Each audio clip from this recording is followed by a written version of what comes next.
mi ngi ko doon noté sax déjà Pape Sané parce que question bi heureusement Pape Moussa daf ko laal carrément parce que loolu laa doon junju ci biir question bi ma doon laaj sànq muy par rapport ak vague bi nga xam ne opposition bi politiquement da ngay seetlu que ni dafa mel dañ ciy surfer yu ci bëree bëri am na fan yi côté justice xëy na mënuñ ci ñëw xamuñu nan la demee mais dem ñëw après yenn dossiers yu ci bëree bëri yu ñu doon wax ñu accusé woon ñu bëri sax accusé leen fépp seeni dossier tey kenn déggatu ci dara est-ce que yooyu yëpp du waral après gars yi ne kon mbir yi jeex na léegi mën nañoo continuer la politique convenablement parce que début bi dañoon jàpp comme si il faut ñu def àtte yeeg yooyu yëpp doog a mën a démarrer politique bi jàkkaarloo pouvoir ak opposition ci démocratie. Issa nga même d'abord ma tontu ci manifestation ma jox sama point de vue ci manifestation bi. Man dama jàpp ni que en fait ça doit être une alerte à prendre au sérieux. ci dëkk ñun on a eu 3 alternances. Ouais. Soo xoolee les 2 premières alternances sous Wade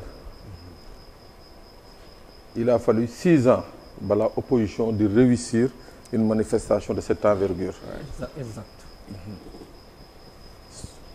Il a fallu 6 ans sous Wade. yëpp jàll na jàpp nañ Idrissa Seck yooyu yëpp taxul woon ay mobilisation et Dieu sait que l'opposition d'antan amoon nañu dayo amoon nañu moyen te amoon nañu mbooloo parce que parti socialiste à l'époque n'était pas encore entièrement défait. Mais loolu boo gisee mu am mooy que opposants yi pour la plupart dañuy tétanisé par rapport au choc de la défaite moo tax dañuy ragal tout le temps di penser à aller vers une mobilisation parce que dañuy craindre tout le temps un échec nga ñëw sous Macky Sall il a fallu l'enquête sur Petro-Tim BBC bi mu génnee moo permettre opposition mu mën a réussir sa première manifestation. Alors bu Pastef nekkee au pouvoir 2016 normalement. 2016 bu Pastef nekkee au pouvoir. En dehors du retour de Wade en 2014. 2014 waaye retour de Wade. waaw. Il y a la peur aussi de la répression ci ñoom. waaw bi Wade bi ñii ñëwee au pouvoir. En moins de 20 mois. Opposition réussir à 2 reprises une manifestation c'est problématique. C'est problématique à 2 niveaux. mooy que le pouvoir bi ci boppam.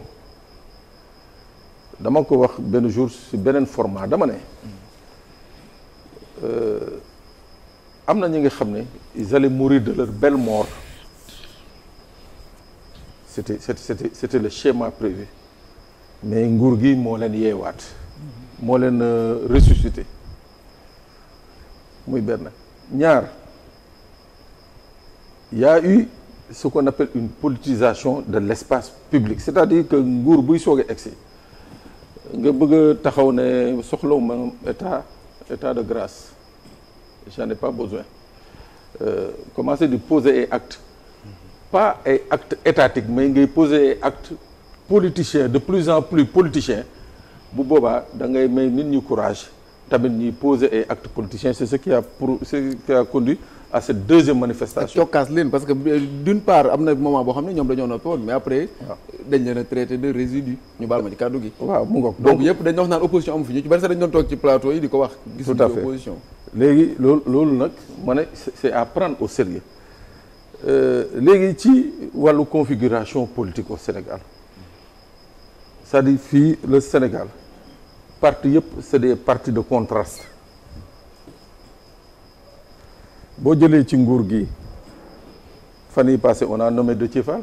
Oui. Pourtant bi ñuy dem législative il était sur une autre liste. après dem na. waaw il était sur une autre liste. ànduloon il était pas avec eux. mi ngi woon ci beneen liste mais moom mi ngi woon ci beneen coalition. waaw moom laa la wax. il était pas avec eux. Oui. Pourtant jël nañ ko nommé ko ministre. Donc ça veut dire que la ñuy reprocher opposition bi naan ñii waruñu ànd ak APR. Autant moom la ñu war a reprocher le pouvoir. ñoom it am na ñi nga xam ne waruñu woon ànd ak ñoom pour logique. Mais c'est la politique sénégalaise moo demee noonu c'est-à-dire il y a des intérêts personnels kii sama xarit la diw sama xarit la waaw diw sama àndandoo la diw sama xamee la diw c'est-à-dire que la logique politique qui voudrait que tey jii Pape Matar fële ca Kër Massar nekk quelqu'un de très représentatif Ablaye Mbow nekk quelqu'un de très représentatif à Paris ma jàpp ni que ñii voilà politiquement war naa mën a liggéey ak ñoom déedéet on préfère bàyyi leen de côté daal di chercher des amitiés chercher des relations personnelles loolu mooy la sphère politique sénégalaise te noonu la mës a doxee donc moo tax soo ko xoolee le pouvoir de Macky Sall et je crains laa la wax mu dal Pastef mooy soo xoolee le pouvoir de Macky Sall tous les leaders amu ci woon benn leader bu am une envergure départementale y en avait pas les plus grands leaders dans l'APR ils étaient des leaders dans des communes amu ci woon ku am envergure départementale encore moins régionale ou nationale y en avait pas et aujourd'hui Pastef risque d'avoir le même problème c'est-à-dire bu ñu demul tey jii très tôt que les gens retournent à leur base que les gens commencent à travailler au niveau de leur base on va se dire en 2027 daañu dem encore élection on va attendre Ousmane Sonko mu ñëwaat donc loolu lu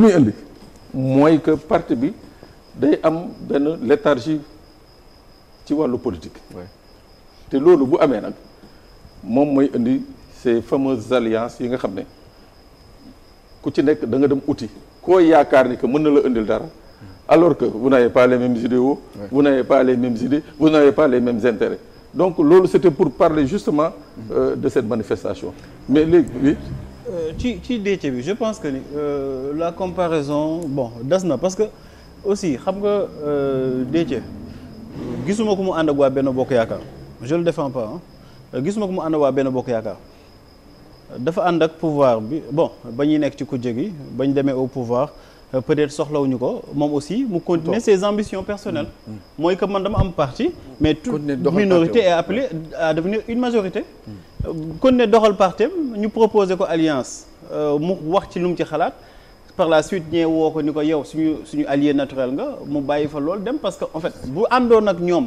peut-être c'est loolu poser problème parce que tey renoncé na ci lu mu tudd ci député bi presque 1 an rien ne lui garantissait que ni dina doon ministre risque la yaakaar naa peut-être topp ay kii maintenant li gën a am solo sax ci li nga wax Pape mooy man jàpp naa ni mobilisation yi daaneelul nguur te tiitalul nguur mobilisation yi ñu fi jot a wax yëpp yi daaneel nguur 2011 c'était spontané 2021 c'était spontané alors que lii nii ki yore pancarte c'est préparé dañuy jël nombre de pancartes mooy à peu près xam nañ ni Abdoulaye Mbow mi 50 personnes lay indi ñu jox ko 50 pancartes ñu ni Issa Tine 20 personnes lay indi ñu jox ko 20 t-shirts kii ñu jox ko 30 t-shirts kii ñu jox ko 40 t-shirts donc day wute ak mobilisation yi nga xamante ni ñoom ñoo jar ragal ñoom ñoo jara pouvoir di si jël voilà mooy mobilisation yi nga xam ne dafa spontané comme tey jii li xewoon 2021 du kenn ku ko initié wala sax bu ñuy delluwaat ba 2011 dañuy wax waxu juin 2011 mais ba juillet 2011 23 juillet 2011 c'était aussi pareil c'était pareil par rapport bon sama xalaat waaw je suis tout à fait d'accord mais am na li nga xam ne moom c'est un fait c'est factuel mooy que ba ñu génnee ca Yewwi Askan Wi Déthié Fall n'a pas jugé utile de rallier Pastef, de travailler dans la coalition de Pastef. Ça, c'est une évidence. Il est allé voir, je suppose, l'une des pires coalitions. waaw ci coalition boobu la dem dugg. alors kon nag tey jii su demee ba dellu si waat ñu woo ko ci nguur gi même s'il a délaissé un poste de député c'est parce qu'il avait certainement une garantie ferme. mais c'est pas lui seul aussi. non j'ai dit am na ñeneen ñu nekk ñoo xam ne dañoo liggéey sax ak Macky Sall. oui mais damay wax ak je parle de moi je donne un exemple précis. oui c'est-à-dire dañ leen fii il y a des gens qui étaient avec l'APR. yu ñëw di taxaw ak ñoom Alioune Abdou Karim Fall. mais je dis il y en a qui n'avaient pas travaillé avec Pastef à un certain moment. et qui sont dans le gouvernement de Pastef.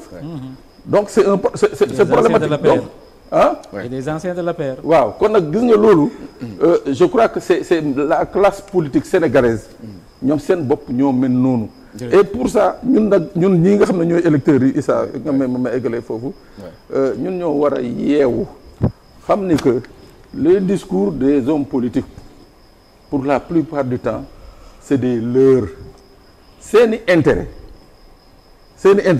bokkul ak ñun suñuy vision mais souvent on les suit dans leurs intérêts loolu mooy jur souvent ngay gis nii ku ñaar ñi nga xam ne démb dañ doon saagante ànd tey ñii nga xam ne dañu déggoo woon nekk ay xarit bañ a ànd tey donc c'est justement ça mooy lii Ablaye Mbow doon wax il y a plus d'idéologie au Sénégal ça n'existe plus il y a que des intérêts qui font que les gens sont ensemble. jërëjëf docteur Ndeye Mbodj ñu ñëwaat ci yow. oui parce que il faut ñu dem ci beneen thème bi ci des. ñaar yëpp daanaka benn la rek glissement.